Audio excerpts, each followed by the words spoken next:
The East Khasi Hills District Police, led by Superintendent of Police Sylvester Nongtinger, has intensified its effort to enforce prohibition on tinted glasses in vehicles.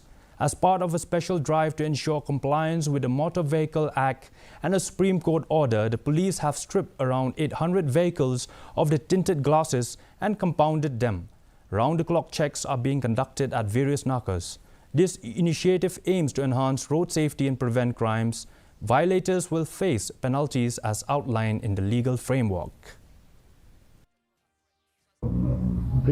Figure from 14 to 1st August, we have detected 408 vehicles, those with tinted glass, and they have been removed and compounded.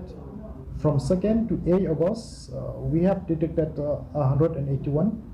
All the tinted glass has been removed and compounded. Then again from 10 to till this evening, we have detected 163 removed and compounded.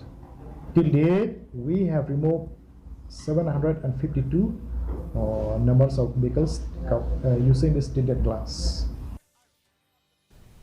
The